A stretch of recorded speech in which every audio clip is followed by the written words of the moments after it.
Fala, meu povo! Então, chegamos com vídeo novo em nosso canal no YouTube e dessa vez trazendo para os meus espectadores a diferença entre algumas siglas que nós escutamos o tempo todo quando vamos trabalhar assuntos econômicos e da geopolítica. Então, são 7 organizações extremamente importantes que podem, a qualquer momento, mudar a vida de um país, de um continente, do mundo, e que muitas vezes os alunos não entendem exatamente o que elas significam. Estou aqui no melhor lugar do mundo, sala de aula, onde eu me sinto à vontade. Estou nas instalações do Colégio Cotemig, onde trabalho há 18 anos e que nos ajuda aqui no canal a disseminarmos o quê? Cultura, história, geografia,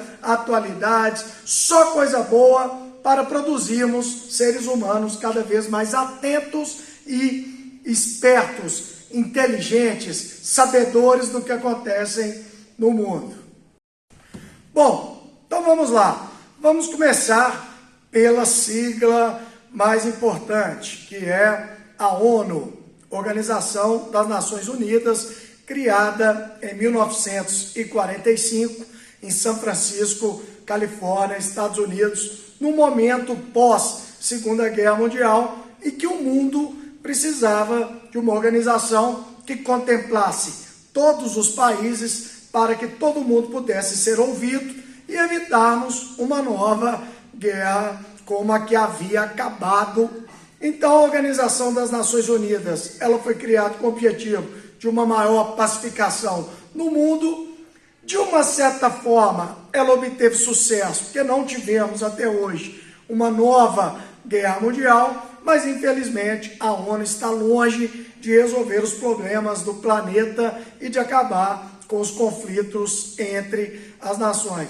É uma pena, porque lá dentro nós temos um Conselho de Segurança que pode inclusive votar sanções contra países, pode inclusive votar atuações do Exército criado pela ONU, os capacetes azuis em qualquer lugar do mundo, mas infelizmente é um conselho antiquado, um conselho onde 5 países, Estados Unidos, Rússia, Inglaterra, França e China, têm assento permanente, e o principal, o grande erro, poder de veto em tudo que é decidido ali. Então, Estados Unidos e Rússia juntos já vetaram mais de 200 resoluções do Conselho de Segurança. Então, ele praticamente deixa de existir a partir do momento que os maiores players das guerras podem vetar qualquer resolução dele. Bom, temos a OMC, Organização Mundial do Comércio. Ela foi criada na rodada Uruguai do Acordo Geral sobre Tarifas e Comércio, conhecido como GATT, em 1995. Então, a ideia da OMC é regular o comércio mundial, promovendo a concorrência leal e a solução de controvérsias. De 2 em 2 anos tem um fórum, um encontro entre o que são hoje 164 membros. Então, mais ou menos é o seguinte: se um país se sente lesado a partir da concorrência com outro país, ele pode entrar com uma ação na OMC que vai definir quem está correto, permitindo àquele país, autorizando aquele país que se sente lesado a também promover ações, para que o seu direito seja preservado. Bom, temos aí o FMI, que junto com o Banco Mundial foram criados ali na famosa reunião, na Conferência de Bretton Woods, em New Hampshire, Estados Unidos, 1944.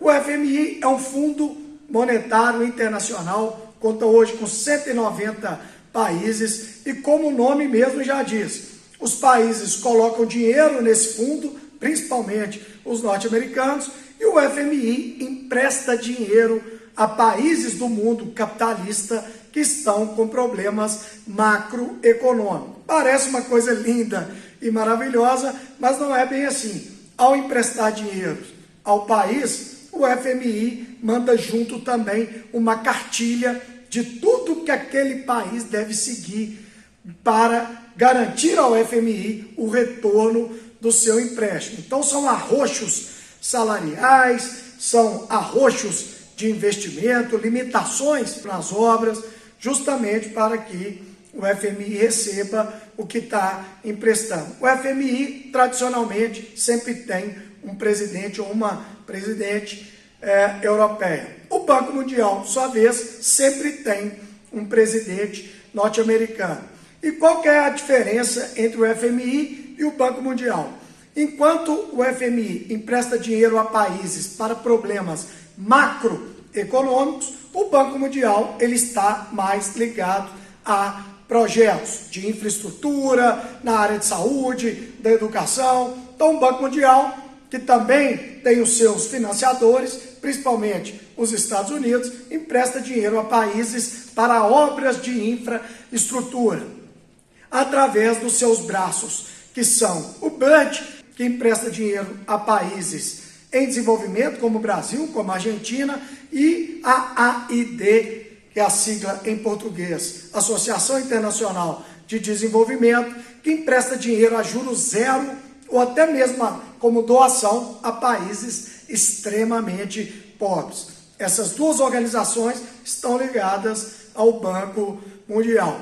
Temos também a OTAN, já foi tema aqui em nosso canal, Organização do Tratado do Atlântico Norte, conta hoje com 31 membros na sua sigla internacional NATO, e é uma organização que, na minha visão sincera, nem deveria existir, porque ela foi criada em 1949 como uma forma dos Estados Unidos terem aliados em uma possível guerra contra a União Soviética, já que os membros da OTAN, eles têm a obrigação de defenderem o grupo em caso de agressão. Então, uma aliança de 31 países, qualquer um que for atacado, todo bloco militar tem que defendê-lo, mas a Guerra Fria acabou, a União Soviética acabou e a OTAN continuou existindo em um mundo que não precisava mais da OTAN, no aspecto que o seu maior inimigo,